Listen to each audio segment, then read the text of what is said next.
Week 7 fantasy football storylines. Let's get started.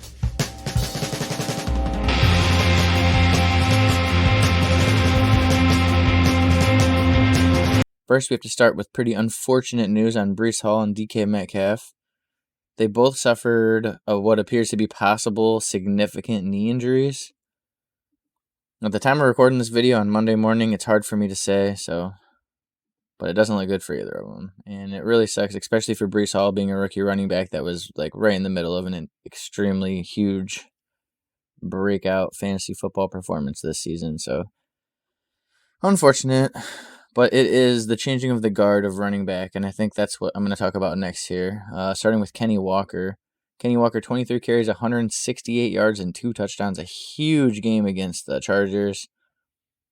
He is an auto start, possible, probable league winner going forward, and you can say it's the same thing about ETN with James Robinson getting 0 carries, 14 carries, 114 yards, and a touchdown, 5 targets for Travis Etienne yesterday. Travis Etienne, Kenny Walker, young running backs, changing of the guard, along with Breece Hall when he comes back, hopefully. We have a whole new generation of very exciting young running backs, so that's something to really look forward to going into the future, I think.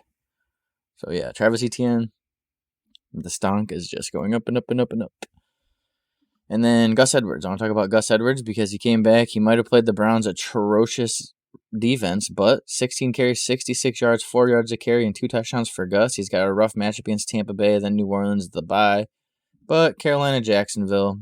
So it's not the greatest schedule going forward, but it's nothing too scary, and he should for sure be rostered. 38%, he's going to be one of the most added players in fantasy this week. So Gus, huge game coming back. So, and then I want to talk about Joe Burrow. We're going to talk about the good and the bad of the top tier or top tier-ish quarterbacks, I would say.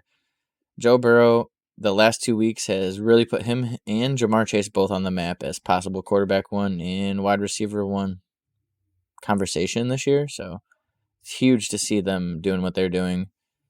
They started off not slow, but they didn't start off as like extremely amazing as I think a lot of us were hoping. But putting up back-to-back 38 and then 45-point games, huge. Tom Brady, on the other hand, is the opposite. I don't know what's going on. I don't know if it's the age. He's just so disappointing. Losing to Carolina is insane. It's insane. And his receivers are suffering from it. They've been okay, but they haven't been Jamar Chase level. I don't know. It's concerning. It's concerning going forward. You got to stick it out with the receivers, but at this point, I think you might need to look elsewhere for quarterback. Against Baltimore next week, I think you still roll Brady out there because it is Baltimore and it's a good matchup for Tom Brady, and he does have the weapons and hopefully the offense to take advantage of what's going on there. But, I mean, it's just not looking great. The top 2 receivers are obviously must starts every week. Leonard Fournette is still a must start, but Rachaad White is gaining. Look at the snaps, the routes run, targets, carries, everything. Rachaad White is nipping at Leonard Fournette's heels right now. And if he were to take over more and more of this backfield role, Rachaad White, an injury or some unforeseen circumstances would catapult Rachaad White to must-start territory. So keep that in mind if he's still on your waiver wire. I know I talk about him literally every single week, so I'm just going to keep doing that because I love him so much.